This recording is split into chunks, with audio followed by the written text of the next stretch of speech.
ഒരു ഗവൺമെൻറ്റിൻ്റെ സഹായത്തിലും അല്ലാതെയൊക്കെ ജനങ്ങൾ ഒരുമിച്ച് ചേർത്ത് ഓരോ സ്ഥാപനങ്ങൾ വളർത്തിയെടുത്തു. അതിനുള്ള സൗകര്യങ്ങൾ ഇനിയുള്ള ക്യാമ്പസുകൾക്ക് ഉണ്ടാവും. യൂണിവേഴ്സിറ്റികൾ കൈയൊഴിയുന്ന മട്ടിലേക്കാവില്ല. ഇപ്പോൾ നിങ്ങൾ ഇഷ്ടമുള്ളത് പഠിച്ചോ എന്ന് പറയുന്നതും വേറൊരു കോളേജ് അല്ലെങ്കിൽ വേറൊരു യൂണിവേഴ്സിറ്റി ചിലപ്പോൾ കേരളത്തിന് പുറത്ത് പോയി ഇയാൾ പിന്നെ 8ാം സെമസ്റ്ററിൽ വീണ്ടും ഉള്ള ബാക്കിയുള്ള കോഴ്സുകൾ ചെയ്യാൻ വേണ്ടി തിരിച്ച് കോളേജിലേക്ക് വരേണ്ട ആവശ്യമില്ല. പുതിയ സ്കില്ലുകൾ പഠിപ്പിക്കാൻ പോവുകയാണ്. അങ്ങനെ വരുമ്പോൾ ഇത് ആര് പഠിപ്പിക്കുന്നുള്ള സാധാരണ കിട്ടിക്കൊണ്ടിരുന്ന SC/ST വിദ്യാർത്ഥികൾക്ക്, ന്യൂനപക്ഷ വിദ്യാർത്ഥികൾക്ക്, OBC വിദ്യാർത്ഥികൾക്ക് കിട്ടിക്കൊണ്ടിരുന്ന സംവരണം പൂർണ്ണമായി അട്ടിമറിക്കപ്പെടുകയല്ലേ. നമ്മളിപ്പോൾ കാലിക്കറ്റ് യൂണിവേഴ്സിറ്റി ആയാലും ഏത് യൂണിവേഴ്സിറ്റി ആയാലും ഒരു റെഗുലേഷൻ കൊണ്ടുവന്നു കഴിഞ്ഞാൽ അതൊരു ഇരുമ്പുലക്കല്ല. സംസ്ഥാനത്ത് 4 വർഷത്തെ ഡിഗ്രി കോഴ്സുകൾ ആരംഭിക്കുകയാണ്. സ്വാഭാവികമായിട്ടും ഇതിൻ്റെ ആശങ്കകൾ വിദ്യാർത്ഥികൾക്കുണ്ടാവും. എങ്ങനെ ഇതിനെ ഗുണകരമായി ഉപയോഗപ്പെടുത്താം എന്നുള്ള ചിന്തകൾ രക്ഷിതാക്കൾക്കിടയിലുണ്ടാവും. ഇതൊരു സംവാദം ആവശ്യമുള്ള ഒരു സമയം കൂടിയാണ്. എന്നോടൊപ്പം കാലിക്കറ്റ് യൂണിവേഴ്സിറ്റിയുടെ ഈ 4 വർഷ ഡിഗ്രി ആക്കുന്ന സ്റ്റിയറിംഗ് കമ്മിറ്റിയുടെ അംഗമായിട്ടുള്ള ഡോക്ടർ G. ഹരികൃഷ്ണനുണ്ട്. അതുപോലെ വിദ്യാർത്ഥികളുടെ ആശങ്കകൾ പങ്കുവയ്ക്കുന്നതിന് വേണ്ടി MSFൻ്റെ സംസ്ഥാന ജനറൽ സെക്രട്ടറി CK നജാഫും ഉണ്ട്. രണ്ടുപേർക്കും സ്വാഗതം. ആദ്യം നമുക്ക് മാഷിന് തുടങ്ങാം. ഇത് കുട്ടികൾക്ക് വലിയ ആശങ്കയുണ്ട്. ഇപ്പോൾ 3 വർഷം തന്നെ ഡിഗ്രി കഴിഞ്ഞിട്ട് ജോലിയൊന്നും കിട്ടുന്നില്ല. 3 വർഷം ഡിഗ്രി കഴിഞ്ഞ് വെറുതെ നടക്കുന്ന ആൾക്കാരുണ്ട്. അപ്പോൾ 4 വർഷം ഡിഗ്രി കഴിഞ്ഞ് വീണ്ടും വെറുതെ നടക്കേണ്ടി വരുമോ? ഈ 4 വർഷം എന്ന് പറയുന്നത് ഒരാളുടെ ജീവിതത്തിൽ വളരെ പ്രധാനപ്പെട്ട വർഷങ്ങളാണ്. അപ്പോൾ ഈ 4 വർഷത്തെ ഡിഗ്രി കുട്ടികൾക്ക് എന്ത് ബെനിഫിറ്റാണ് ഉണ്ടാക്കാൻ പോകുന്നത്? ആദ്യമായിട്ട് ഈ ആശങ്കയുടെ കാര്യം, 4 വർഷം നിർബന്ധപൂർവ്വം കുട്ടികളെ ആരും കോളേജിൽ പിടിച്ചു വയ്ക്കില്ല. ഇപ്പം 4 വർഷ പ്രോഗ്രാമിലേക്കാണ് അഡ്മിഷൻ നടത്തുന്നതെങ്കിലും കുട്ടികൾക്ക് 3-ാം വർഷം എക്സിറ്റ് ചെയ്യാനുള്ള ഓപ്ഷൻ ഉണ്ട്. അപ്പോൾ 3-ാം വർഷം എക്സിറ്റ് ചെയ്യുമ്പോൾ ഇപ്പം നിലവിലുള്ള 3 വർഷ ഡിഗ്രി എന്താണോ അതേപോലെ ബിരുദ സർട്ടിഫിക്കറ്റ് കുട്ടികൾക്ക് കിട്ടും. അപ്പോൾ അതുകൊണ്ട് 1 വർഷം നിർബന്ധപൂർവ്വം കോളേജിൽ സ്പെൻഡ് ചെയ്യുക എന്നുള്ളൊരു ആവശ്യം വരുന്നില്ല. പിന്നെ 4-ാം വർഷം എന്തിന് പുതുതായിട്ട് 4-ാം വർഷം കൊണ്ട് എന്ത് കിട്ടുന്നു എന്നാണെങ്കിൽ 4 വർഷ ബിരുദ പ്രോഗ്രാം ഞാൻ മനസ്സിലാക്കുന്നത് 2-3 കാരണങ്ങളുണ്ട്. ഒന്ന്, അന്താരാഷ്ട്ര തലത്തിൽ പല രാജ്യങ്ങളിലും 4 വർഷമാണ് ബിരുദം. അപ്പോൾ അതിനോട് സമരസപ്പെട്ടു പോകാനാണ് ഇന്ത്യയിലും 4 വർഷ ബിരുദം ആലോചിക്കുന്നത്. അപ്പോൾ വിദ്യാർത്ഥികളുടെ ഒരു ജോബ് പ്രൊഫൈൽ, ഇപ്പോൾ ഡിഗ്രി കഴിഞ്ഞ് ബിരുദത്തിന് വേണ്ടി അല്ല ഒരു ജോലിക്ക് വേണ്ടി ഇവർ വിദേശത്തൊക്കെ പോവുകയാണെന്ന് വിചാരിക്കുക. ഇപ്പോൾ ഇന്ത്യയിൽ നിന്ന് വരുന്ന കുട്ടിക്ക് 3 വർഷ ബിരുദമാണ്, വിദേശത്തെ രാജ്യങ്ങളിൽ നിന്ന് വരുന്ന കുട്ടിക്ക് 4 വർഷ ബിരുദമാണെങ്കിൽ ഈ ജോലി സ്ഥലത്ത് അഭിമുഖത്തിന് മുമ്പ് തന്നെ ചിലപ്പോൾ ഷോർട്ട് ലിസ്റ്റിൽ തള്ളപ്പെടാനൊക്കെ സാധ്യതയുണ്ട്. അപ്പോൾ 4 വർഷ ബിരുദം ആ നിലയ്ക്ക് വിദ്യാർത്ഥികളുടെ ഒരു ജോബ് പ്രൊഫൈൽ ഇമ്പ്രൂവ് ചെയ്യും. പിന്നെ ഈ 4-ാം വർഷം എൻവിഷൻ ചെയ്യുന്നൊരു രീതി കുട്ടികൾക്ക് അഡീഷണലായിട്ട് സ്കില്ലുകൾ ഡെവലപ്പ് ചെയ്യുക. പിന്നെ 4-ാം വർഷം ഒരു പ്രോജക്റ്റ് ഉണ്ട്. ഈ പ്രോജക്റ്റ് എന്ന് പറഞ്ഞാൽ ഒരു അക്കാഡമിക് പ്രോജക്റ്റ് ആവാം, അല്ലെങ്കിൽ ഒരു ഇന്റേൺഷിപ്പ് ട്രെയിനിങ് പോലെ, ഒരു പ്രൊഫഷണൽ ട്രെയിനിങ് പോലെ, അതെ, ഒരു ട്രെയിനിങ് പോലെ ആവാം. അപ്പോൾ ഒരു സെമസ്റ്റർ നീണ്ടു നിൽക്കുന്ന ഒരു ട്രെയിനിങ് ആണ്. അപ്പോൾ ഇതും കഴിഞ്ഞിട്ട് അവർ ജോലിക്ക് വേണ്ടി ട്രൈ ചെയ്യുമ്പോൾ സ്വാഭാവികമായിട്ടും അതിൻ്റെ ഒരു പ്രൊഫൈൽ അവരുടെ ജോബ് പ്രൊഫൈലിന് ക്വാളിറ്റി ബേസ് നോക്കുകയാണെങ്കിൽ 3 വർഷം ഇപ്പൊ പഠിച്ചു തന്നെയാണ്. എന്തെങ്കിലും മാറ്റം സംഭവിക്കാൻ പോകുന്നത് 4-ാമത്തെ വർഷത്തിൽ മാത്രമേ ഉള്ളൂ എന്നാണോ? അല്ലെങ്കിൽ അക്കാഡമിക്കലി സിലബസിലൊക്കെ 3 വർഷം 3 വർഷത്തിൽ തന്നെ മാറ്റമുണ്ട്. ഇപ്പം ഒരു പ്രധാന കാര്യം എന്ന് വെച്ചാൽ ഇപ്പോൾ കുട്ടികൾ പഠിക്കുന്ന കോമൺ കോഴ്സുകൾ, കോമൺ ലാംഗ്വേജ് കോഴ്സുകൾ എന്ന് പറഞ്ഞാൽ ഇപ്പം നമ്മൾ പറയും. ഇപ്പം എങ്ങനെയാണെന്ന് വെച്ചാൽ 6 ഇംഗ്ലീഷ് കോഴ്സുകൾ, പിന്നെ 4 സെക്കൻഡ് ലാംഗ്വേജ് കോഴ്സുകൾ, പിന്നെ ഒരു ഓപ്പൺ കോഴ്സ് ഉണ്ട് പുതുതായിട്ട് വന്നത്. അങ്ങനെ ഒരു 11 കോഴ്സാണ് കുട്ടി കോമൺ കോഴ്സ് പഠിക്കുന്നത്. ഇതിന് എനിക്ക് തോന്നുന്നു ഏകദേശം ഒരു 47 മണിക്കൂർ കുട്ടി സ്പെൻഡ് ചെയ്യുന്നുണ്ട്. ഈ കോമൺ കോഴ്സുകളുടെ സ്ഥാനത്ത് പുതിയ സ്ട്രക്ചറിൽ ജനറൽ ഫൗണ്ടേഷൻ കോഴ്സുകളാണ് വരിക. ഇതിന് സമയം ഏകദേശം ഇത് തന്നെയാണ്, ഒരു 40 മണിക്കൂർ ആണ്. അല്ലല്ല, കോമൺ കോഴ്സ് എന്ന് പറഞ്ഞാൽ ഡിഗ്രിയിൽ ഇപ്പോൾ മെയിൻ സബ്ജക്റ്റ് എന്താണെങ്കിലും കുട്ടി ഇപ്പം മെയിൻ സബ്ജക്റ്റ് BSc ഫിസിക്സ് ആവാം, അല്ലെ BA ഹിസ്റ്ററി ആവാം, BCom, അവർ കോമൺ ആയിട്ട് കുറേ കോഴ്സുകൾ പഠിക്കുന്നുണ്ട്. അതിൽ പ്രധാനമായിട്ട് ഇപ്പോൾ ലാംഗ്വേജ് കോഴ്സുകൾ, ഇംഗ്ലീഷിൻ്റെ ഒരു 6 കോഴ്സ്, റെഗുലർ ഡിഗ്രിയാണ് ഇംഗ്ലീഷിൻ്റെ 6 കോഴ്സ്, സെക്കൻഡ് ലാംഗ്വേജ് ഒരു 4 കോഴ്സ്, പിന്നെ ഒരു ഓപ്പൺ കോഴ്സ്, അങ്ങനെ ഒരു 11 കോഴ്സ് പഠിക്കുന്നുണ്ട്. ഒരു 47 മണിക്കൂറോളം അവരിപ്പോൾ സ്പെൻഡ് ചെയ്യുന്നുണ്ട്. അതിൻ്റെ സ്ഥാനത്ത് ഒരു 42, കാലിക്കറ്റ് യൂണിവേഴ്സിറ്റി ആണെങ്കിൽ ഒരു 42 മണിക്കൂറുള്ള ജനറൽ ഫൗണ്ടേഷൻ കോഴ്സുകളാണ് വരുന്നത്. ഇതിനകത്ത് ലാംഗ്വേജ് ടീച്ചിങ് ഉണ്ട്, സ്കിൽ കോഴ്സുകളുണ്ട്, വാല്യൂ ആഡഡ് കോഴ്സ് ഉണ്ട്, പിന്നെ മൾട്ടി ഡിസിപ്ലിനറി കോഴ്സ് ഉണ്ട്. ഇപ്പം ഞാൻ പറഞ്ഞ പോയിന്റ് എന്ന് വെച്ചാൽ ആദ്യത്തെ 3 വർഷം തന്നെ ഒരു മൾട്ടി ഡിസിപ്ലിനറി ആയിട്ടുള്ള അതേപോലെ കുറച്ച് സ്കിൽ ഓറിയൻറ്റഡ് ആയിട്ടുള്ള കോഴ്സുകൾ കുട്ടിക്ക് കിട്ടും. വെറും ലാംഗ്വേജ് ടീച്ചിങ് എന്നുള്ളതിനപ്പുറം സ്കില്ലുകൾ വരുന്നു, വാല്യൂ ആഡഡ് കോഴ്സുകൾ വരുന്നു, മൾട്ടി ഡിസിപ്ലിനറി കോഴ്സ് വരുന്നു. അപ്പോൾ നിങ്ങൾ പഠിക്കുന്നത് BSc ആവാം, BCom ആവാം, BA ഹ്യൂമാനിറ്റീസ് ആവാം, ലാംഗ്വേജ് ആവാം, പക്ഷേ ഈ പറയുന്ന കോമൺ കോഴ്സുകൾ എല്ലാവരും ചെയ്യണം. ഇപ്പോൾ നമ്മളിപ്പോൾ ഒരു ഇൻ്റർവ്യൂ അറ്റൻഡ് ചെയ്യാൻ, നജാഫിന് സ്വാഭാവികമായിട്ട് സംശയങ്ങളുണ്ടാവും. ഒരു ഇൻ്റർവ്യൂ ഒക്കെ അറ്റൻഡ് ചെയ്യാൻ പോകുമ്പോൾ ഈ കുട്ടികൾ ഫെയിലായി പോകുന്നുണ്ട് നമ്മൾ. അതെ അതെ അതെ അതെ. ഇപ്പൊ group അങ്ങനെയുള്ള discussion, ഒരു അതെ. ക്വാളിറ്റി ഉണ്ടാക്കുക എന്നുള്ളതാണ്. അത് അത്രയും അതും ഉദ്ദേശിക്കുന്നുണ്ട്. ഈ സ്കിൽ കോഴ്സുകളിൽ ചിലതൊക്കെ സോഫ്റ്റ് സ്കിൽ ഡെവലപ്മെന്റിനുള്ളതാണ്. എങ്ങനെ ഒരു ഗ്രൂപ്പ് ഡിസ്കഷനിൽ പങ്കെടുക്കാം, എങ്ങനെ ഇന്റർവ്യൂവിനെ ഫേസ് ചെയ്യാം, എങ്ങനെ ഒരു ഇമെയിൽ അയക്കാം എന്നുള്ളതടക്കം. ഇപ്പോൾ ഇംഗ്ലീഷ് ഡിപ്പാർട്ട്മെന്റ് ഒക്കെ ഡിസൈൻ ചെയ്യുന്ന, ഇംഗ്ലീഷിന്റെ ബോർഡൊക്കെ ഡിസൈൻ ചെയ്യുന്നത് അത്തരം. വേറെ ചിലരാണെങ്കിൽ കമ്പ്യൂട്ടേഷണൽ സ്കില്ല് വരുന്നത്, ഇപ്പോൾ സയൻസിന്റെ ചിലരൊക്കെ ആണെങ്കിൽ മാത്തമാറ്റിക്കൽ സ്കില്ല് വരുന്നത്. അപ്പോൾ കോമൺ ആയിട്ട് നമ്മൾ ഇന്നത്തെ ഒരു വേൾഡിൽ അറിഞ്ഞിരിക്കേണ്ട സ്കില്ലുകൾ പലതും ഇതിനകത്ത് വരുന്നുണ്ട്. ഇതിൽ എന്തെങ്കിലും ആശങ്കകൾ വിദ്യാർത്ഥികളുടെ ഭാഗത്ത് കോമൺ ആയിട്ട് ഉന്നയിക്കപ്പെടുന്നത് ശ്രദ്ധിക്കപ്പെട്ടിട്ടുണ്ടോ? നമ്മൾ അരിസാറിനെ നമ്മൾ കേൾക്കുമായിരുന്നു. പ്രധാനപ്പെട്ട ഇത് വേൾഡ് മുഴുവൻ വിദ്യാർത്ഥികൾക്ക് ഒരേ സ്ട്രക്ചറിലേക്ക് വരുന്നു എന്ന ഒരു ആശയമാണ് നമ്മൾ തുടക്കം കുറിച്ചുകൊണ്ടിരിക്കുന്നത് എന്ന ചിന്തയിൽ നിന്നാണ് നമ്മൾ സംസാരിക്കുന്നത്. അത് പൊതുവെ സ്വാഗതാർഹമാണ്. അത് തീർച്ചയായും സ്വാഗതാർഹമാണ്. നമ്മുടെ കുട്ടികൾ വിദേശ സർവകലാശാലയിൽ ആശ്രയിക്കുന്നു. അവിടെയൊക്കെ 4 വർഷത്തെ കോഴ്സുകൾ ഓൾറെഡി ഉണ്ട്.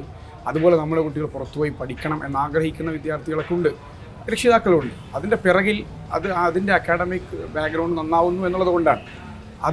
അതിനനുസരിച്ചുള്ള ചേഞ്ച് നമ്മുടെ നാട്ടിലേക്ക് കൊണ്ടുവരുന്നു എന്നതിൽ സന്തോഷമേ ഉള്ളൂ. അത് പോസിറ്റീവായി നമ്മൾ കാണാം. പക്ഷെ അത് കൊണ്ടുവരുന്നതിൽ എത്രമാത്രം നമ്മളതിൽ ശ്രദ്ധിച്ചിട്ടുണ്ട്, അതിൻ്റെ മാറ്റങ്ങളെ, അതിൻ്റെ ചട്ടങ്ങളെ ഒരുക്കുന്നതിലൊക്കെ നമ്മൾ പൂർണ്ണാർത്ഥത്തിൽ പ്രാപ്തമായിട്ടുണ്ടോ എന്ന ചോദ്യമാണ്. അക്കാഡമിക് ക്രെഡിറ്റ് ബാങ്ക് എന്ന് പറയുന്ന ഒരു കൺസെപ്റ്റിലേക്കാണ് നമ്മൾ നീങ്ങുന്നത്. അങ്ങനെ വരുമ്പോൾ ഞാൻ സ്വാഭാവികമായും ഒരു വിദ്യാർത്ഥി എന്ന നിലക്ക് എനിക്ക് തോന്നുന്ന ആശങ്ക, ഒരു ചിന്തയാണ്. അതായത് വേൾഡ് മുഴുവനുള്ള എല്ലാ ക്യാമ്പസുകളിലേക്കും ഇതിൻ്റെ സംവിധാനം വരിക.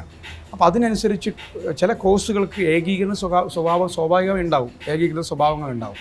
ഇപ്പോൾ ഒരു പക്ഷേ നമ്മൾ ചർച്ചയിൽ പ്രധാനമായി ഉയർന്നു വരേണ്ട കാര്യമാണ്, നമ്മൾ പഠിക്കുന്ന സിലബസിൽ ചില ആംഗിളുകളിൽ ഒരുപോലെ അവരുടെ കോഴ്സുകൾ വന്നേക്കാം, സിലബസ് വന്നേക്കാം. അതിനൊക്കെ ഇപ്പോഴും പരിഹാരം കാണാൻ കഴിഞ്ഞോ? ഇപ്പോഴും നമ്മൾ പിറകിലാണ് ഓടിക്കൊണ്ടിരിക്കുന്നത്. വീണ്ടും നമ്മൾ അപ്ഡേറ്റ് ചെയ്യേണ്ടി വരുന്നു. വിദേശത്ത് എവിടെയെങ്കിലും ജോലിക്ക് പോയാൽ സിലബസിൻ്റെ കാര്യത്തിൽ പോലും ഒരേ സിലബസ് പിന്തുടരാമായിരുന്നല്ലോ. ഇപ്പോൾ പറഞ്ഞല്ലോ നേരത്തെ, സയൻസുമായി ബന്ധപ്പെട്ട് അല്ലെങ്കിൽ മറ്റേതെങ്കിലും മേഖലകൾ, മാത്സുമായി ബന്ധപ്പെട്ട് ഒക്കെ അങ്ങനെ ഈവൻ ലാംഗ്വേജിൽ പോലും ഒരുപോലെയുള്ള മേഖലകളുണ്ടാവും. അതിന് സിലബസ് ഏകീകരണത്തിനൊരു ഡയറക്ഷൻ നമുക്ക് ഇപ്പോഴും ഉണ്ടാക്കാൻ കഴിഞ്ഞിട്ടില്ല. എന്ന് പറഞ്ഞാൽ കാലിക്കറ്റ് യൂണിവേഴ്സിറ്റിയിൽ ഒരു സിലബസ്, കണ്ണൂർ യൂണിവേഴ്സിറ്റിയിൽ മറ്റൊരു സിലബസ്, MGയിലും കേരളയിലും വേറെ സിലബസ്. പരിഹാരം കാണാമായിരുന്നില്ല. നടക്കുമോ? സിലബസ് ഏകീകരണത്തിലേക്ക് എത്തില്ല. അല്ല, സിലബസ് ഏകീകരണം എന്ന് പറയുമ്പോഴേ നമ്മൾ അതൊരു ഡിസിപ്ലിൻ അല്ലെങ്കിൽ വിഷയം അനുസരിച്ചിരിക്കും. ഇപ്പോൾ ചില വിഷയങ്ങൾ നേരത്തെ പറയുകയുണ്ടായി ഞാൻ, ശാസ്ത്ര വിഷയങ്ങൾ, ഈ ശാസ്ത്ര വിഷയങ്ങളിൽ ഒരു ലോക്കൽ സയൻസ് ഇല്ല, അതൊരു ഗ്ലോബൽ എൻ്റർപ്രൈസ് ആണല്ലോ. ഈ ശാസ്ത്ര വിഷയങ്ങളിൽ നമുക്ക് മോർ ഓർ ലെസ് ഏകീകൃതമായ സിലബസാണ് ഇപ്പോഴും ഉള്ളത്. ഇപ്പോൾ MGയിലായാലും, ഇപ്പോൾ കേരളത്തിലെ പ്രധാന യൂണിവേഴ്സിറ്റി എടുത്തു കഴിഞ്ഞാൽ അണ്ടർ ഗ്രാജുവേറ്റ് ലെവലിലായാലും പോസ്റ്റ് ഗ്രാജുവേറ്റ് ലെവലിലായാലും സിലബസൊക്കെ ഏകദേശം ശാസ്ത്ര വിഷയങ്ങളിൽ സെയിം ആണ്, പിന്നെ ടെക്സ്റ്റ് ബുക്കുകളടക്കം. പക്ഷേ ചില വിഷയങ്ങൾ, ഇപ്പോൾ മാനവിക വിഷയങ്ങൾ, ഉദാഹരണത്തിന് ഹ്യൂമാനിറ്റീസ് ആവാം, ലാംഗ്വേജസ് ആവാം, അവിടെ ചില സമയത്ത് നമ്മൾ എന്തുകൊണ്ടാണ് കേരളത്തിൽ ഡിഫറെൻറ്റ് യൂണിവേഴ്സിറ്റീസ് വന്നതെന്ന് വെച്ചാൽ ഓരോ റീജിയണൽ നീഡിനെ അഡ്രസ്സ് ചെയ്യുക, അവിടുത്തെ ചില ലോക്കലായിട്ടുള്ള ചില കാര്യങ്ങളെക്കുറിച്ച് പഠിക്കുക, അത് ആ ഒരു എയിമും കൂടി അതിനുണ്ട്. അപ്പോൾ പ്രത്യേകിച്ച് ഇത് റിഫ്ലക്റ്റ് ചെയ്യുക ഹ്യൂമാനിറ്റീസിലും ലാംഗ്വേജസിലുമാണ്. അപ്പോൾ അവിടെ ചിലപ്പോൾ ഏകീകൃതമായ സിലബസ് ആവണം. ഈ അക്കാഡമിക് കലണ്ടർ ഏകീകരിക്കപ്പെടുന്നുണ്ട്. തീർച്ചയായിട്ടും അതുണ്ട്. അത് ഇപ്പം നമ്മളിപ്പോൾ ഈ ദിവസങ്ങളിലൊക്കെ നമ്മൾ കണ്ടിട്ട്, ഇപ്പോൾ കഴിഞ്ഞ ദിവസമൊക്കെ ആയിട്ട് കണ്ണൂർ, MG, കേരള ഒക്കെ നോട്ടിഫൈ ചെയ്തു. എനിക്ക് തോന്നുന്നു ഇന്നോ നാളെയോ കാലിക്കറ്റ് യൂണിവേഴ്സിറ്റി നോട്ടിഫൈ ചെയ്യും, മിക്കവാറും നാളെ, ഇന്ന് അല്ലെങ്കിൽ നാളെ നോട്ടിഫൈ ചെയ്യും. എന്ന് വെച്ചാൽ അവരുടെ ഡിഗ്രി അഡ്മിഷൻ. അപ്പോൾ ഇത് ജൂലൈ 1 ക്ലാസ് തുടങ്ങാനുള്ള പ്ലാൻ. ഏകദേശം നവംബർ മിഡിൽ വരെ ക്ലാസ്, പിന്നെ നവംബറിൽ എക്സാം, ഡിസംബർ ആദ്യത്തെ ആഴ്ച സെക്കൻഡ് സെമസ്റ്റർ. ഈ രീതിയിലൊരു ഇപ്രാവശ്യം അത് എനിക്ക് തോന്നുന്നു കേരളത്തിലെ പ്രധാന യൂണിവേഴ്സിറ്റി രജിസ്ട്രാർമാരെല്ലാം ചേർന്ന കമ്മിറ്റിയാണ് ഈ അക്കാഡമിക് കലണ്ടർ തയ്യാറാക്കിയത്. അതിൽ ഏകീകരണം തീർച്ചയായിട്ടും വരുന്നുണ്ട്. ഈ അക്കാഡമിക് ഏകീകരണം അല്ല ഇപ്പം നജാഫ് ഉദ്ദേശിച്ചത്, സിലബസ് ഏകീകരണത്തിൻ്റെ ഒരു ചോദ്യം, ഒരു ആശയം പങ്കുവച്ചതാണ്. മറ്റൊന്ന്, നമ്മളിപ്പോൾ പറയുന്നത്, ഇപ്പോൾ ഇതിൽ തന്നെ കേരളത്തിലെ മറ്റ് യൂണിവേഴ്സിറ്റികളിൽ തന്നെ ഈ ഡിഫറൻസ് ഫീൽ ചെയ്യുന്നുണ്ട്. ഇപ്പോഴും സിലബസ് അംഗീകാരം നൽകിയിട്ടില്ല. ഇപ്പോൾ കാലിക്കറ്റ് യൂണിവേഴ്സിറ്റി ആയാൽ തന്നെ സാറും ആണ് ഡയറക്റ്റ് ചെയ്യുന്നത്. പക്ഷേ ഇപ്പോഴും അവിടുത്തെ സെനറ്റ് അതിന് അംഗീകാരം കൊടുത്തിട്ടില്ല.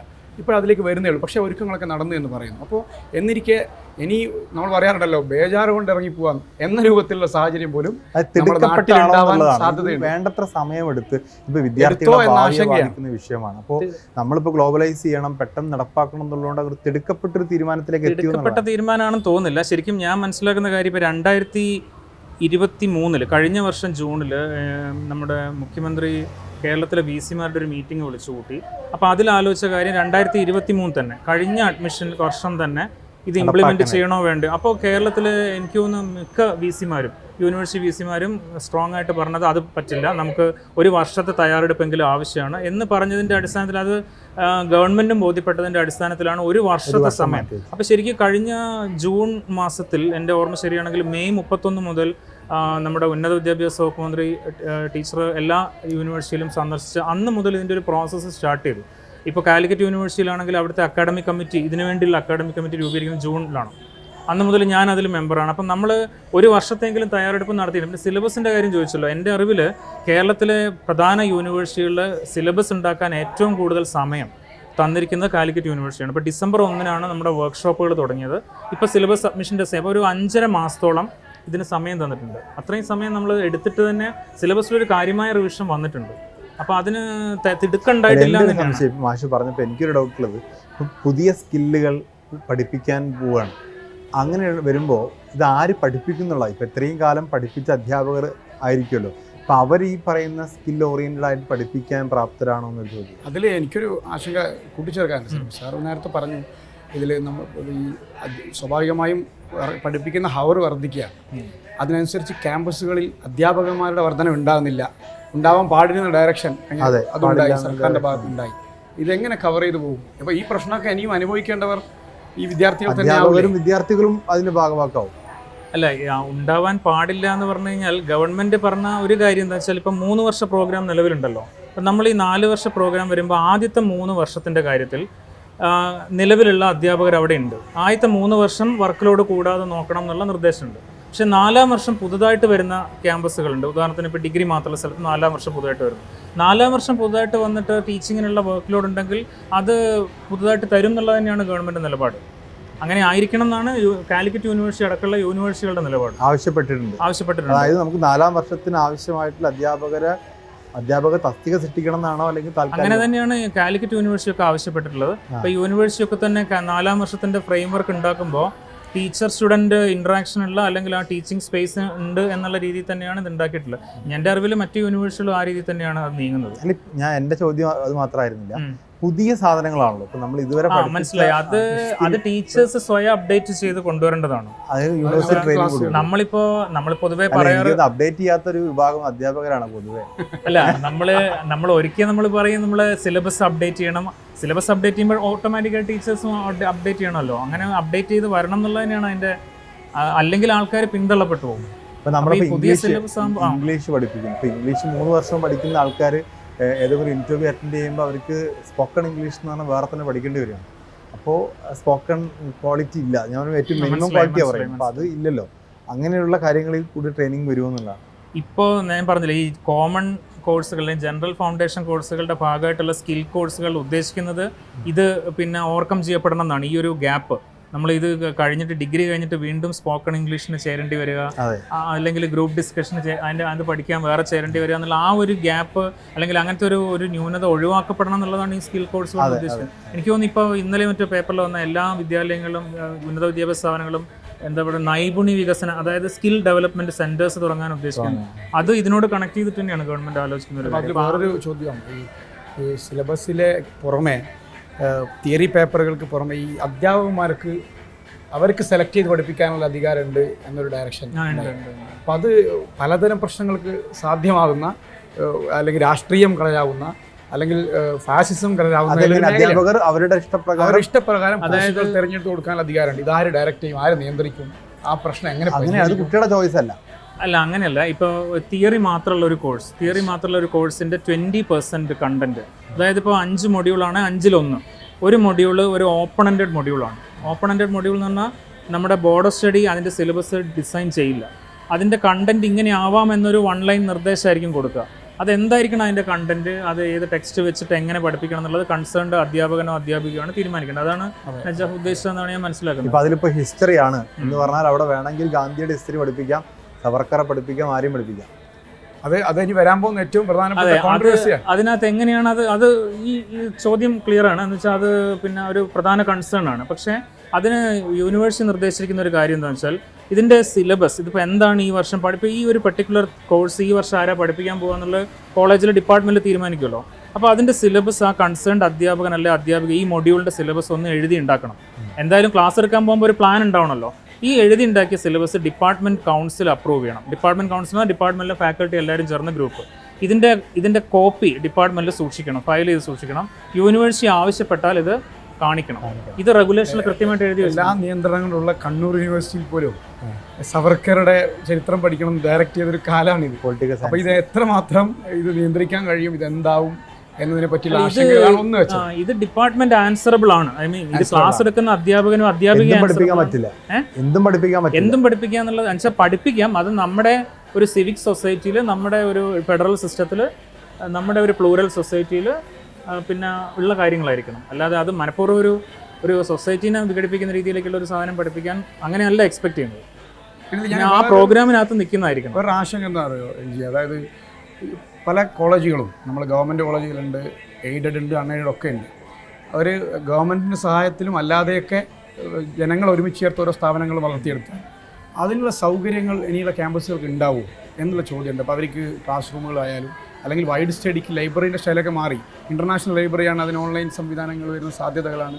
ആ രൂപത്തിലൊന്നും ക്യാമ്പസുകൾ വികസിച്ചിട്ടുണ്ടോ എന്ന ഒരു ഹിതപരിശോധനയുടെ ഭാഗമായി. മാത്രമല്ല ഈ മലബാറിൽ ഇപ്പോൾ നജാഫ് ചോദിച്ചൊരു ചോദ്യത്തിൻ്റെ, ഈ മലബാറിലെ പല കോളേജുകളും ഇപ്പോൾ സെൽഫ് ഫിനാൻസ് കോളേജാണെങ്കിലും അറബിക് കോളേജുകളാണെങ്കിലും അവർക്കൊക്കെ ഈ ക്യാമ്പസിൻ്റെ സൗകര്യത്തിൽ ചില കൺസെഷൻസ് നിലവിലുണ്ടല്ലോ. അപ്പോൾ ഇതിപ്പോൾ 4 വർഷം ആകുമ്പോഴേക്കും ആ കൺസെഷൻ നഷ്ടപ്പെടുമോ? അവരുടെ കോളേജുകളുടെ കോഴ്സുകളുടെ നിലനിൽപ്പിനെ അത് ബാധിക്കുമോ? കൺസെഷൻ ഇപ്പോൾ ഓറിയന്റൽ ടൈറ്റിൽ കോളേജുകൾ അല്ലെങ്കിൽ അറബിക് കോളേജുകൾക്കാണ് ഈ കൺസെഷൻ ഉള്ളത്. ആ കൺസെഷൻ ഒന്നും ഒരു പ്രശ്നവും വരാൻ സാധ്യതയില്ല, ഉണ്ടാവില്ല. സാധ്യതയില്ല എന്നാണോ? സാധ്യതയില്ല എന്നല്ല, അല്ലല്ല, അങ്ങനെയല്ല. കാരണം എന്താ വെച്ചാൽ അതും ഇതുമായിട്ട് ഒരു ക്ലാഷും ഇല്ല ഈ കാര്യത്തിൽ. കാരണം ഇതിൽ ആദ്യത്തെ 3 വർഷം നിലവിലുള്ള ഇൻഫ്രാസ്ട്രക്ചർ മതി. കാരണം നിലവിലുള്ള ഡിഗ്രി പ്രോഗ്രാം 3 വർഷത്തെ ഡിഗ്രി ആണല്ലോ. 4-ാം വർഷം വരുമ്പോഴാണ് ഈ പുതിയ ക്ലാസ് റൂമുകൾ അത്തരം കാര്യങ്ങൾ വരുന്നത്. അപ്പോൾ അതിനൊരു 3 വർഷം തയ്യാറെടുക്കാൻ കോളേജുകൾക്ക് അവസരമുണ്ട്. മാത്രമല്ല കഴിഞ്ഞ വർഷം മുതലേ ഇത് കോളേജുകൾക്ക് അറിയാം 4-ാം വർഷം ഡിഗ്രി വരുന്നു. അപ്പോൾ ഇനിയൊരു 3 വർഷം സമയമുണ്ട്. എനിക്കൊരു സംശയം ഞാൻ ചോദിക്കുകയാണ്, ഈ ഓരോ വർഷമായിട്ട് തുടർച്ചയായിട്ട് പുതിയ ചേഞ്ച് വരുന്ന 4-ാം വർഷം എന്ന് പറഞ്ഞല്ലോ, ഈ 3 വർഷവും പഴയതുപോലെ തുടരുകയും 4-ാമത്തെ വർഷം മാത്രം ഒരു ചേഞ്ച് വന്നതുകൊണ്ട് അങ്ങനെയല്ല. ഞാൻ നേരത്തെ അത് പറഞ്ഞല്ലോ, നമ്മൾ ആദ്യത്തെ 3 വർഷം തന്നെ സിലബസ്, പ്രത്യേകിച്ച് ഈ സ്കിൽ കോഴ്സുകളും കാര്യങ്ങളൊക്കെ തുടക്കം മുതലേ ഉണ്ട്. ഞാൻ 3 വർഷം എന്ന് പറഞ്ഞ ഉദ്ദേശം എന്ന് വെച്ചാൽ ക്ലാസ് റൂമുകളും കാര്യങ്ങളും ഇൻഫ്രാസ്ട്രക്ചർ 3 വർഷത്തെ മതി നമുക്ക് ആദ്യം 3 വർഷം ഓടിക്കാൻ. 4-ാം വർഷം പുതുതായിട്ട് വേണ്ടി വരും. കാരണം ഒരു വർഷം കൂടി കുട്ടികൾ അവിടെ സ്പെൻഡ് ചെയ്യുന്നതാണ്. അപ്പോൾ ക്ലാസ് റൂം, അങ്ങനത്തെ ലൈബ്രറി സൗകര്യങ്ങൾ, നജാഫ് പറഞ്ഞ ശരിയാണ്, ലൈബ്രറി സൗകര്യങ്ങളൊക്കെ ഇമ്പ്രൂവ് ചെയ്യണം. ഇത് മാനേജ്മെൻറ്റും കൂടെ, ഇപ്പം സെൽഫ് ഫിനാൻസിങ് കോളേജുകളായാലും എയ്ഡഡ് കോളേജുകളായാലും മാനേജ്മെൻറ്റും കൂടിയുള്ള ഒരു ഇൻവോൾവ്മെൻറ്റ് ഇല്ലാണ്ട് അത് നടക്കില്ല. ഗവൺമെൻറ് തലത്തിൽ എനിക്ക് തോന്നുന്നു ഈ നമ്മുടെ തദ്ദേശ സ്വയംഭരണ സ്ഥാപനങ്ങളെയും കോളേജുകളെയും ഉന്നത വിദ്യാഭ്യാസ സ്ഥാപനങ്ങളെയും കൂടി കണക്ട് ചെയ്തുകൊണ്ട് ഇതിൻ്റെ ഇൻഫ്രാസ്ട്രക്ചർ ഡെവലപ്മെൻറ്റ് തദ്ദേശ സ്വയംഭരണ സ്ഥാപനങ്ങളുടെ സഹായത്തോടു കൂടി ചെയ്യാനുള്ളൊരു പ്ലാൻ ഉണ്ടെന്നാണ് ബിന്ദു ടീച്ചറൊക്കെ. ഈ 4-ാം വർഷം മാത്രമല്ല, നേരത്തെ പറഞ്ഞ പോലെ ഈ അറബിക് കോളേജുകൾക്കും ഉറുദു കോളേജുകൾക്കും ഒക്കെ ഈ മൈനർ സബ്ജക്റ്റുകൾ, സബ്സിഡിയറി സബ്ജക്റ്റുകൾ സെലക്ട് ചെയ്യുമ്പോൾ അതർ ഡിപ്പാർട്ട്മെൻറ്റുകളെ ഡിപ്പെൻഡ് ചെയ്യണം എന്നുള്ളതാണല്ലോ. അപ്പോൾ ഇവിടെ വേറെ ഡിപ്പാർട്ട്മെൻറ്റുകൾ ഇല്ലാത്ത കോളേജുകൾ ഉണ്ടാവും സ്വാഭാവികം. പക്ഷേ ഇപ്പം വളരെ റീസെൻ്റ് ആയിട്ട് എനിക്ക് തോന്നുന്നു ഒരു 2-3 ദിവസം മുമ്പേ ഹയർ എഡ്യൂക്കേഷൻ ഡിപ്പാർട്ട്മെൻറ്റും നമ്മുടെ കാലിക്കറ്റ് മാത്രമല്ല മറ്റ് യൂണിവേഴ്സിറ്റികളുടെ അധികൃതരായിട്ടുള്ള മീറ്റിങ്ങിൽ ഇതിനകത്ത് വേണ്ട സ്ഥലത്ത്, ആവശ്യമുള്ള സ്ഥലത്ത് വേണ്ട എക്സംഷൻസ് കൊടുക്കാനുള്ള അധികാരം യൂണിവേഴ്സിറ്റിക്ക് തന്നിട്ടുണ്ട്. ഒരു പൊതു പോളിസി എന്നുള്ള നിലയ്ക്ക് ഒരു മേജർ ഡിപ്പാർട്ട്മെൻറ്റ് ഓഫർ ചെയ്യുന്ന, മേജർ ഡിപ്പാർട്ട്മെൻറ്റിന് വ്യത്യസ്തമായ ഒരു ഡിപ്പാർട്ട്മെൻറ്റാണ് കുട്ടികൾ മൈനർ കോഴ്സ് എടുക്കുന്നത്. അത് മൾട്ടി ഡിസിപ്ലിനറി അപ്രോച്ചിന് നല്ലതാണ് എന്നുള്ളതാണ്. ഈ മൈനർ മേജർ ആക്കി എടുക്കാനുള്ള ഓപ്ഷൻ ഉണ്ടോ? തീർച്ചയായിട്ടും 2 വർഷത്തിനുള്ളിൽ 2 സെമസ്റ്റർ കഴിഞ്ഞ് 3-ാം സെമസ്റ്ററിന്റെ തുടക്കത്തിൽ കുട്ടിക്ക് വേണേൽ മേജർ മാറാം. ഇപ്പം ഞാൻ ഫിസിക്സിൽ തുടങ്ങി എൻ്റെ ഒരു മൈനർ സബ്ജക്റ്റ് എടുത്തിട്ടുള്ള ഹിസ്റ്ററിയാണ്. അപ്പോൾ എനിക്ക് 2 വർഷത്തിനുള്ളിൽ തോന്നുകയാണ് എൻ്റെ പഠനം. 2 വർഷം വേണ്ട, 2 സെമസ്റ്റർ. 2 സെമസ്റ്ററാണ്, അതായത് 1 വർഷത്തിനുള്ളിൽ.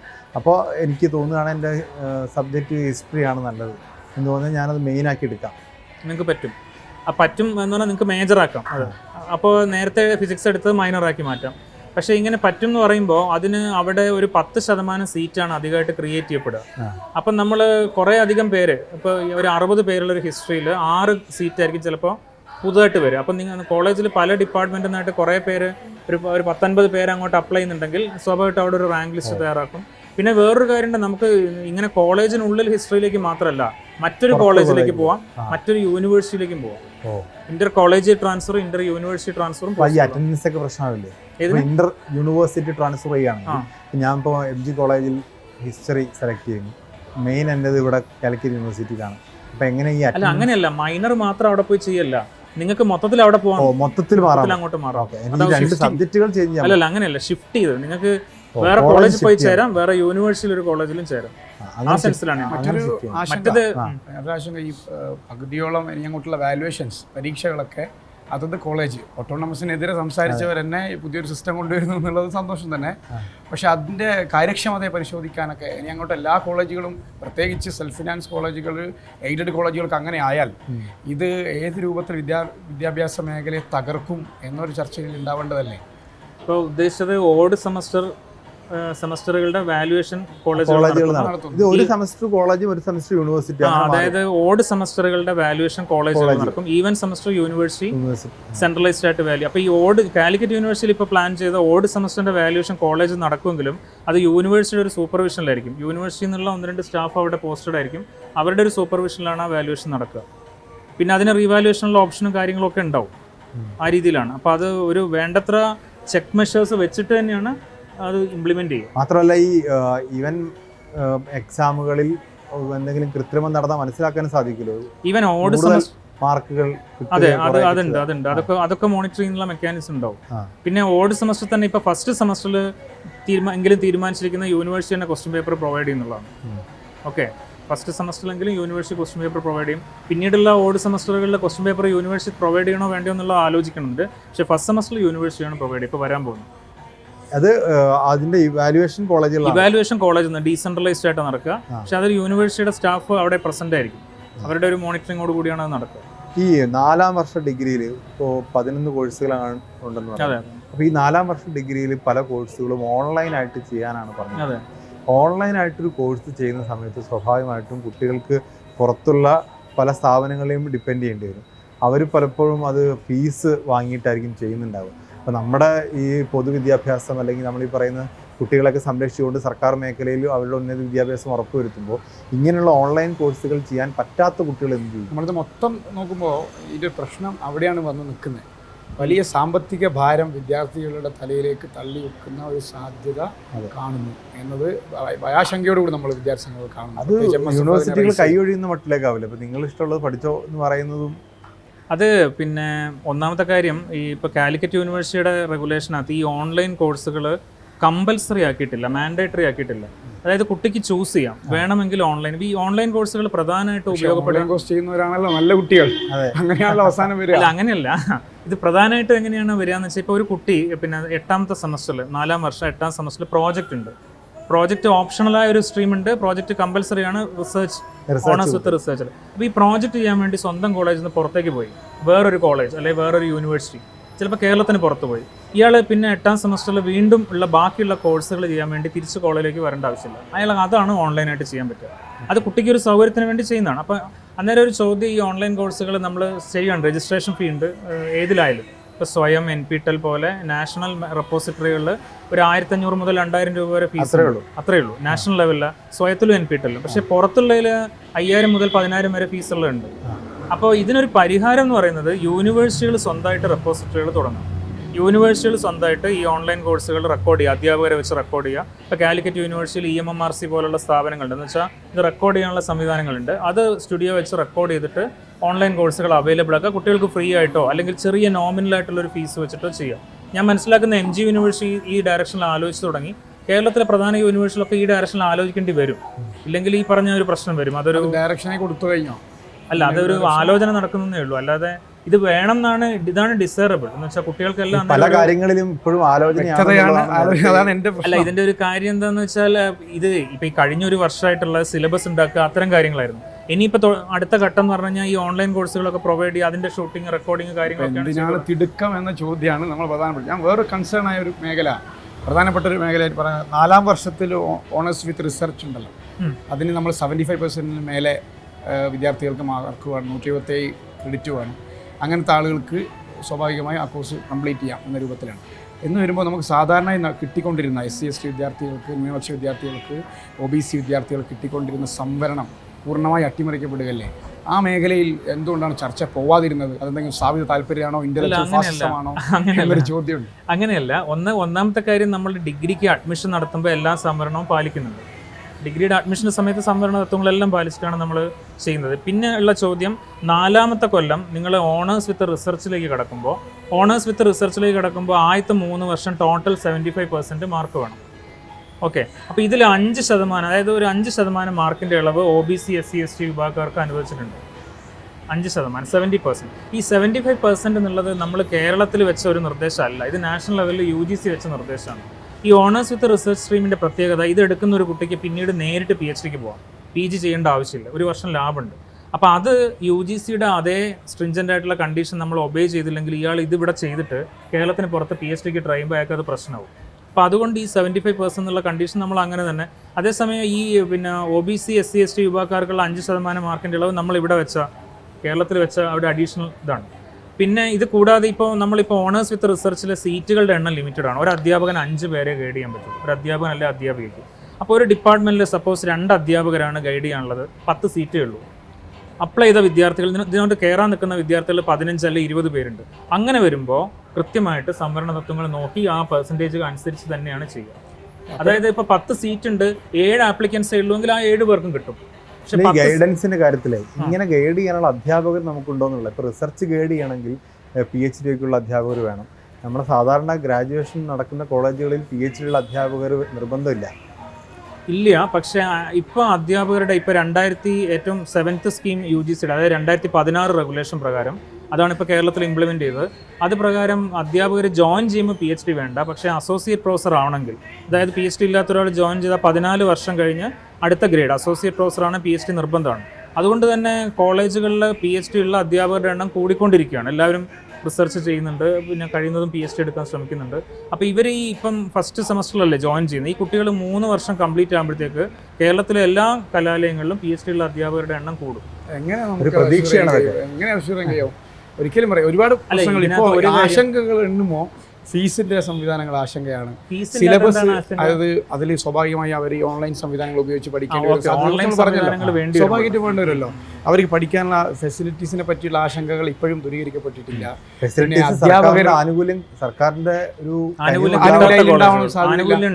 അധ്യാപകർ ഇനി അവൈലബിൾ ആണോ എന്നറിയില്ല. സിലബസിൻ്റെ കാര്യത്തിൽ ഇപ്പോഴും ചർച്ച നടക്കുന്നു.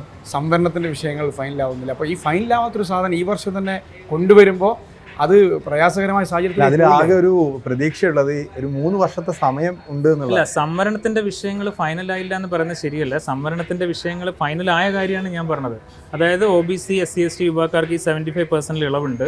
പിന്നെ അതേപോലെ സീറ്റുകളേക്കാൾ കൂടുതൽ അളവിൽ കുട്ടികൾ അപ്ലൈ ചെയ്താൽ ഓണേഴ്സ് വിത്ത് റിസർച്ചിൽ 4ാം വർഷത്തെ കാര്യം നമ്മൾ പറയുന്നത്, 10 സീറ്റ് ഉണ്ട്, 20 കുട്ടികൾ അപ്ലൈ ചെയ്യുന്നതെങ്കിൽ തീർച്ചയായിട്ടും സംവരണത്വം അടിസ്ഥാനപ്പെടുത്തി മാത്രമേ അഡ്മിഷൻ നടക്കുള്ളൂ. അതൊക്കെ തീരുമാനിച്ച കാര്യമാണ്. Guidelines higher education council ഇറക്കുകയും യൂണിവേഴ്സിറ്റികൾ അത് ആക്സെപ്റ്റ് ചെയ്യുകയും ചെയ്തതാണ്. മറ്റു കാര്യങ്ങളിൽ ഈ പറഞ്ഞ പോലെ ഇനി PhDയുടെ കാര്യം പറയുകയാണെങ്കിൽ ഇപ്പോൾ 4ാം വർഷം 2 തരം സ്ട്രീം ഉണ്ട്. ഓണേഴ്സ് സ്ട്രീം ഉണ്ട്, ഓണേഴ്സ് വിത്ത് റിസർച്ചും ഉണ്ട്. ഈ ഓണേഴ്സ് വിത്ത് റിസർച്ചിൽ ഗൈഡ് ചെയ്യാനാണ് ഈ PhD ഉള്ള അധ്യാപകർ. അതേസമയം ഓണേഴ്സ് സ്ട്രീമിലും കുട്ടിക്ക് പ്രോജക്റ്റ് ചെയ്യാം. അവിടെ ഗൈഡൻസിൽ ഇളവും കാര്യങ്ങളും ഒക്കെ ഉണ്ട്. നമ്മളിപ്പോൾ ഓണേഴ്സ് വിത്ത് റിസർച്ചിലേക്ക് പോകുന്ന പൊതുവെ PhD എടുക്കുക അല്ലെങ്കിൽ അക്കാഡമിക് സ്ട്രീമിലേക്ക് പോകുന്ന കുട്ടികളാണ്. ചിലരിപ്പോൾ 4ാം വർഷം ഡിഗ്രി കംപ്ലീറ്റ് ചെയ്ത് ഓണേഴ്സ് കംപ്ലീറ്റ് ചെയ്ത് നേരെ ജോലിക്ക് ട്രൈ ചെയ്യുക എന്നുള്ള രീതിയായിരിക്കും. അങ്ങനെയുള്ളവർക്ക് പ്രോജക്റ്റ് ചെയ്യണം അല്ലെങ്കിൽ പ്രൊഫഷണൽ ട്രെയിനിങ്ങിന് പോകണമെങ്കിൽ അതിനുള്ള ഓപ്ഷനും ഉണ്ട് അവിടെ. ഇതിപ്പോൾ നാഷണൽ എഡ്യൂക്കേഷൻ പോളിസി നടപ്പാക്കുന്നതിൻ്റെ ഭാഗമായിട്ട് നടപ്പാക്കണമെന്നാണോ ഉദ്ദേശിക്കുന്നത്, അല്ലെങ്കിൽ കേരളത്തിലെ യൂണിവേഴ്സിറ്റികൾ അവർ സ്വമേധയാ? ഇതിനകത്ത് 2 കാര്യങ്ങളുണ്ട്. ഒന്ന്, നാഷണൽ എഡ്യൂക്കേഷൻ പോളിസിയുടെ ഭാഗമായിട്ട് UGCയുടെ ഭാഗത്ത് നിർദ്ദേശമുണ്ട്. അപ്പോൾ കേരള ഗവൺമെന്റ് ചെയ്തത് 2 വർഷം മുമ്പ് തന്നെ, എനിക്ക് തോന്നുന്നു ഈ പുതിയ ഗവൺമെന്റ് വന്ന സമയത്ത് 3 കമ്മീഷനുകളെ നിയമിച്ചു ഉന്നത വിദ്യാഭ്യാസ രംഗത്ത് ഇതിനെക്കുറിച്ച് പഠിക്കാൻ. ശാംബി മേനോൻ കമ്മീഷൻ വേറെയും ഉണ്ട്. പിന്നെ ശാംബി മേനോൻ കമ്മീഷൻ മൊത്തത്തിലുള്ള കരിക്കുലം ഫ്രെയിംവർക്ക്, പിന്നെ ഈ പരീക്ഷകളെ നടത്തിപ്പ് മാത്രമായിട്ട് വേറൊരു കമ്മീഷൻ, അങ്ങനെ 2-3 കമ്മീഷൻ. അപ്പോൾ ഈ പരീക്ഷ നടത്തിപ്പിൻ്റെ കമ്മീഷനാണ് ഈ ഓഡ് സെമസ്റ്ററിൻ്റെ ഇവാലുവേഷൻ കോളേജുകൾക്ക് കൊടുക്കുക, ഈവൻ സെമസ്റ്റർ യൂണിവേഴ്സിറ്റിയുടെ ഭാരം കുറയ്ക്കുക എന്നുള്ളതിൻ്റെ ഭാഗമായിട്ട് അതൊക്കെ നിർദ്ദേശിച്ചു. അപ്പോൾ ഈ കമ്മീഷനുകളുടെ പൊതുവായ തീരുമാനവും ഈ 4 വർഷ ഡിഗ്രി നടപ്പാക്കണം. അതിന് പറഞ്ഞ കാരണങ്ങൾ, അവർ വിദേശത്തുള്ള ഇപ്പോൾ ഇന്ത്യയിൽ തന്നെയുള്ള പ്രധാന ഇൻസ്റ്റിറ്റ്യൂട്ടുകളൊക്കെ സന്ദർശിച്ച് വിദേശത്തെ സിറ്റുവേഷൻ എന്താണെന്ന് പഠിച്ച് എന്നിട്ടൊക്കെയാണ് അവർ. അപ്പോൾ NEP പറഞ്ഞു അല്ലെങ്കിൽ UGC പറഞ്ഞു എന്നുള്ളത് കൊണ്ടല്ല, ഇൻഡിപെൻഡൻ്റ് ആയിട്ടുള്ള ഒരു പഠനം കൂടി നടത്തിയിട്ട്. പക്ഷേ NEP രാജ്യവ്യാപകമായി നടപ്പാക്കപ്പെടുമ്പോൾ നമുക്ക് മാത്രമായി മാറി നിൽക്കാൻ പറ്റില്ല എന്നുള്ളൊരു കാര്യമുണ്ട്. അതുണ്ട് രഞ്ജി. അതായത് ഇന്ത്യയിലെ മറ്റ് സംസ്ഥാനങ്ങളും കർണാടകയിൽ തന്നെ സുഖദേവ് സിംഗ് സോറത്താണ് അതുകൊണ്ട് സ്റ്റഡി നടത്തിയിട്ട് റിവോക്ക് ചെയ്യാൻ വേണ്ടി അവർ തീരുമാനിക്കുന്നത്. അപ്പോൾ ഇത് പരാജയപ്പെട്ടു പോകുന്നുണ്ടോ എന്നൊരാശങ്ക, അത് ദ്രുതഗതിയിൽ നടപ്പിലാക്കുന്നതുകൊണ്ടാണ് എന്നതാണ് ഞങ്ങളുടെ വീക്ഷണം. കൃത്യമായി അതിൻ്റെ എല്ലാ പഴുതും അടച്ചുകൊണ്ട് നിങ്ങളെ ചർച്ചയ്ക്ക് വിളിച്ചിരുന്നു വിദ്യാർത്ഥി സംഘടനകൾ. ഞങ്ങൾ അതിൻ്റെ ആശയങ്ങൾ പറഞ്ഞു. ഇപ്പം നേരത്തെ പറഞ്ഞല്ലോ, അഫ്സൽ ഉലമയുടെ വിഷയം പറഞ്ഞല്ലോ, ഞങ്ങൾ ആ വിഷയം റൈസ് ചെയ്തിരുന്നു. അപ്പോൾ അത് പരിഹരിക്കപ്പെടും എന്ന് ഞങ്ങളോട് പറഞ്ഞിരുന്നു. പരിഹരിക്കപ്പെട്ടിട്ടില്ല. അതുമായി ബന്ധപ്പെട്ട റെഗുലേഷൻ വരണം. എവിടെ അഫ്സലുലമയുടെ വിഷയം അഫ്സലുലമയുടെ മാത്രമല്ല, ഞങ്ങൾ പറഞ്ഞ അറബിക് കോളേജുകളിൽ അറബിക് കോളേജുകൾ ഞാൻ ഇന്നാളി പറഞ്ഞ മീറ്റിംഗിൽ അത് യൂണിവേഴ്സിറ്റിക്ക് എക്സംഷൻ കൊടുക്കാമെന്ന് മിനിസ്റ്റർ അഷുറൻസ് തന്നിട്ടുണ്ട്. പക്ഷെ അതിന്റെ തീരുമാനങ്ങൾ ഇതുവരെ കോളേജുകൾക്ക് ലഭ്യമായിട്ടില്ല. അല്ലല്ല, അങ്ങനെയല്ല, ഡയറക്ഷൻ കിട്ടിയിട്ടുണ്ട്. അഫ്സലുലമയുടെ ഇപ്പോൾ ബോർഡർ സ്റ്റഡിക്കൊക്കെ അതറിയാം. എന്ന് വെച്ചാൽ അവർക്ക് ഈ പറഞ്ഞ പ്രശ്നങ്ങളൊക്കെ സോൾവ് ചെയ്തിട്ടുണ്ട് എന്നുള്ള അവരോട് പറഞ്ഞിട്ടുണ്ട്. ആശങ്കപ്പെടേണ്ട സാഹചര്യം. നമ്മളിപ്പോ എന്തൊക്കെ പറഞ്ഞാലും നമ്മളിപ്പോഴും 10ാം ക്ലാസ് ജയിച്ചിട്ട് +1 സീറ്റ് കൊടുക്കാൻ കഴിയാത്ത ഒരു സാഹചര്യത്തിലാണ് നമ്മൾ മുന്നോട്ട് പോയിക്കൊണ്ടിരുന്നത്, പ്രത്യേകിച്ച് മലബാർ മേഖലകളിൽ. അതിന് പരിഹരിക്കാൻ പോലും സൗകര്യമില്ല, സാമ്പത്തിക ശേഷിയില്ല എന്ന് പറയുന്ന ഒരു ഗവൺമെന്റ് ഇതൊക്കെ അട്ടിമറിച്ച് കൊണ്ടുപോയി എല്ലാം. സീറ്റ് വർധന എല്ലാ വർഷവും നമ്മളൊരു മാർജിനൽ ഇൻക്രീസ് യൂണിവേഴ്സിറ്റിയുടെ ഭാഗത്ത് നിന്ന് ഉണ്ടാവാറുണ്ട്. 20% കോളേജുകളോട് ചോദിക്കാം, അവരുടെ ഇൻഫ്രാസ്ട്രക്ചർ അനുസരിച്ച് അവർക്കും മാർജിനൽ ഇൻക്രീസ് കൊടുക്കാം. അപ്പോൾ ആ സീറ്റ് വർധന ഇപ്രാവശ്യം ഉണ്ടാവും. ഈ ഭാഷാ പഠനത്തോടൊപ്പം ചേർത്ത് കേവലം അത് ശരിയാണ്, അത് വേണ്ടതുമാണ്. ഇപ്പോൾ ഇങ്ങനത്തെ ചില കോഴ്സുകൾ നമുക്കുണ്ട്. ഇപ്പോൾ ഉദാഹരണത്തിന് ട്രാവൽ ആൻഡ് ടൂറിസം, പിന്നെ എന്താ പറയുക, ആ ടൈപ്പ് കോഴ്സുകളുണ്ട്. ട്രാവൽ ആൻഡ് ടൂറിസം ഉണ്ട്, പിന്നെ ഹോട്ടൽ മാനേജ്മെന്റ്, ഫാഷൻ ടെക്നോളജി, ഈ ടൈപ്പ് കോഴ്സുകൾ കാലിക്കറ്റ് യൂണിവേഴ്സിറ്റി നടത്തുന്നുണ്ട്. ഇത് ആലോചിക്കേണ്ട ഒരു മേഖലയാണ്. അതായത് BEd പോലെ ജേർണലിസം പോലെയുള്ള പ്രൊഫഷണൽ കോഴ്സുകൾ. BEdന്റെ കാര്യത്തിൽ കേന്ദ്ര ഗവൺമെന്റ് നിർദ്ദേശം തന്നെയുണ്ട്, നമ്മൾ ആ വഴിക്ക് തന്നെ പോകേണ്ടി വരും. ജേർണലിസം അടക്കമുള്ള കോഴ്സുകൾ ഈ 4 വർഷ ഇതിന് എനിക്കൊന്ന് അടുത്ത ഘട്ടം എന്ന് പറയുന്നത് മിക്കവാറും ആ രീതിയിൽ തന്നെയായിരിക്കും. പ്രൊഫഷണൽ കോഴ്സുകളും ആർട്സ് ആൻഡ് സയൻസ് കോഴ്സുകളും ഇൻ്റഗ്രേറ്റ് ചെയ്തുകൊണ്ടുള്ള 4 വർഷ പ്രോഗ്രാമുകൾ, അത് നല്ല ഒരു സ്റ്റെപ്പായിരിക്കും. ഈ വിദ്യാർത്ഥി സംഘടനകൾ ഇങ്ങനെ സമരത്തിലേക്ക് പോകേണ്ട ഒരു ആവശ്യം ഒരു വിദ്യാർത്ഥി സംഘടനയും അങ്ങനെ ഉന്നയിച്ച് കാണുന്നില്ല. അപ്പോൾ പൊതുവെ വലിയൊരു ആശങ്ക ഇല്ല എന്നുള്ളത് തന്നെയാണോ മനസ്സിലാക്കുന്നത്? അല്ലല്ലോ, ഞങ്ങൾ തുടക്കം മുതൽ ഈ ഒരു സിസ്റ്റം ഈ ഗവൺമെന്റിന്റെ തീരുമാനമൊന്നായിട്ട് നമുക്ക് കാണാൻ കഴിയില്ല. അതൊരു ഞാനതാ തുടക്കത്തിൽ പറഞ്ഞതാണ്, ഇതൊരു വേൾഡ് കൺസെപ്റ്റിന്റെ ഭാഗമായി ചേരാൻ വേണ്ടി തയ്യാറാവുന്നു. അത്തരം ചിന്തയിലേക്ക് ഒരു LDF ഗവൺമെന്റ് പോകുന്നുള്ളത് സത്യത്തിൽ ഈ മാറ്റത്തിനെതിരല്ല, മാറ്റത്തിന് ഒരിക്കലും നമ്മൾ എതിരല്ല എന്നത് ആ കൺസെപ്റ്റിനെ നമ്മൾ അക്സെപ്റ്റ് ചെയ്യുന്നു. അതിന്റെ ഒരു കൃത്യമായി അതിനെ മോണിറ്റർ ചെയ്യുന്നതിന് സംവിധാനങ്ങൾ വേണം. ആശങ്കകൾ ദൂരീകരിക്കപ്പെടണം. സിലബസ് ബന്ധപ്പെട്ട പ്രശ്നങ്ങൾ അങ്ങനെ പരിഹരിക്കാത്ത പ്രശ്നങ്ങൾ അനവധിയുണ്ട്, അത് പരിഹരിക്കപ്പെടണം. ഒരു ബാലാരിഷ്ഠിത എന്ന് പറയുന്ന സാധനം എല്ലാറ്റിനും ഉണ്ടാവും. ആദ്യത്തെ വർഷമാകുമ്പോൾ തുടക്കത്തിൽ പ്രശ്നങ്ങളുണ്ടാവും. അത് മുൻകൂട്ടി കണ്ടുകൊണ്ട് എന്തെങ്കിലും പ്രിക്കോഷൻസ് ഈ യൂണിവേഴ്സിറ്റിയുടെ ഭാഗത്ത് നിന്ന് എടുത്തിട്ടുണ്ടോ? കുട്ടികൾ എന്തായാലും ഇതിലേക്ക് വന്നു ചേരുമ്പോഴേക്കും പല മാറ്റങ്ങൾ, ഇപ്പോൾ ഈ മൈനർ മേജർ സബ്ജക്റ്റിൻ്റെ കാര്യത്തിലാണെങ്കിലും പല കാര്യത്തിലും അവർക്ക് സംശയങ്ങളുണ്ടാവും. അതിലൊക്കെ ബാലാരിഷ്ഠിതമായുള്ള പ്രശ്നങ്ങൾ. അല്ല, ഈ നമ്മളിപ്പോൾ ഉദ്ദേശിക്കുന്ന വെച്ചാൽ ഇപ്പോൾ അഡ്മിഷൻ എടുക്കുന്ന സമയത്ത് കുട്ടികൾ മേജർ മാത്രമേ ചൂസ് ചെയ്യണ്ടൂ, മൈനർ ഒന്നും ചൂസ് ചെയ്യണ്ട. നമ്മൾ പറഞ്ഞിരിക്കുന്നത് എന്താണെന്ന് വെച്ചാൽ ആദ്യത്തെ 2 ആഴ്ച ജോയിൻ ചെയ്ത് 2 ആഴ്ച നിങ്ങൾ കോളേജ് ചെന്നിട്ട് കോളേജിൽ ടീച്ചേഴ്സ് ഓറിയന്റേഷൻ പ്രോഗ്രാം നടത്തും. നിങ്ങൾ എല്ലാവരുമായിട്ട് സംസാരിച്ചിട്ട് സാവകാശം നിങ്ങളുടെ മൈനർ ചൂസ് ചെയ്താൽ മതി എന്നുള്ളതാണ് നമ്മുടെ നിലപാട്. അപ്പോൾ അഡ്മിഷൻ എടുക്കുമ്പോൾ കുട്ടി മൈനർ ചൂസ് ചെയ്യേണ്ട ആവശ്യമൊന്നുമില്ല, പതുക്കെ മതി. അപ്പം മാത്രമല്ല, യൂണിവേഴ്സിറ്റിയുടെ നേതൃത്വത്തിൽ ഇപ്പോൾ ഹയർ സെക്കൻഡറി സ്റ്റുഡൻസിന് ബോധവൽക്കരണ ക്ലാസ്സുകൾ, ഇപ്പം ഇന്ന് രാവിലെ ഞാനിപ്പോൾ ഒരു ടോക്ക് കഴിഞ്ഞിട്ടാണ് വരുന്നത്. അപ്പോൾ ഇതേപോലെ യൂണിവേഴ്സിറ്റി കോളേജുകൾ കേന്ദ്രീകരിച്ച് ഹയർ സെക്കൻഡറി സ്റ്റുഡൻസിന് ഇപ്പോൾ നോട്ടിഫിക്കേഷൻ ഇന്ന് വരികയാണെങ്കിൽ അല്ലെങ്കിൽ നാളെ വരികയാണെങ്കിൽ അതിനോടനുബന്ധിച്ച് ഈ അവയർനെസ് പ്രോഗ്രാമുകളുണ്ടോ.